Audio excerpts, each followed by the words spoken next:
don't give your power away. Don't assume that everybody knows better than you, more than you, because it's not true.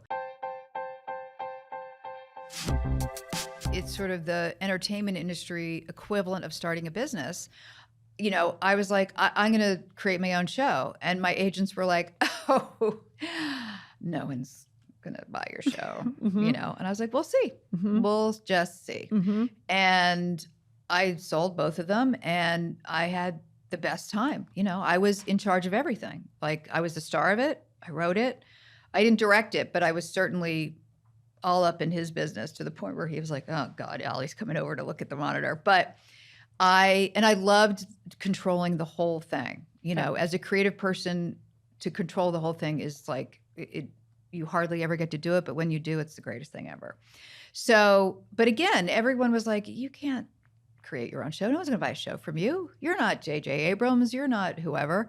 And same with writing the book. It was like, why no one's going to pay you to write a book? And I was like, we'll see. You know, and I sort of live by that. We'll see. But it pisses you off a little bit.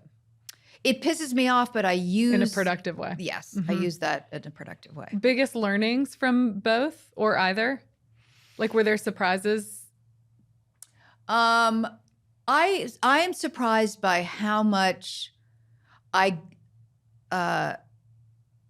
give over to other people in terms of, well, they know more than me how to market a book. They know more than me how to do this. They know. And then the older I get, they go, oh, they don't know anything.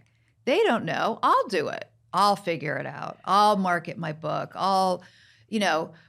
These people are saying no to, a show I'm pitching.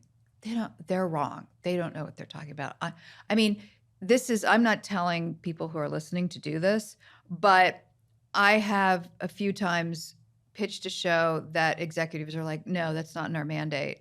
And then I find myself at a dinner with somebody higher up and I find myself having a drink next to them and I find myself saying, wouldn't it be great for your network to do this kind of thing? And they go, oh, that's great. That's actually really great. And then I go back to the executives and I go, well, actually, I was talking to your boss and they think it'd be, this actually could backfire big time. But the couple times I've done that, it's actually been beneficial. That's just knowing politics, too. That's a good way to play it. Yes. But yes, it can backfire. But I you risk a lot by doing it. Yeah. But my number one thing is don't give your power away. Don't assume that everybody knows better than you, more than you, because it's not true. I also have learned to trust my gut. And I used to, and this is sort of a sub to what I just said, I would not trust my gut. I think, oh, this feels weird. This partnership doesn't feel right. This person feels unsafe. But I wouldn't trust my gut. And now I do. Now I completely trust my instincts. And it's funny because I was talking to a friend of mine this morning and we were talking about how sort of people are faring in the world right now. No matter what your politics are, the world seems unstable. Yeah.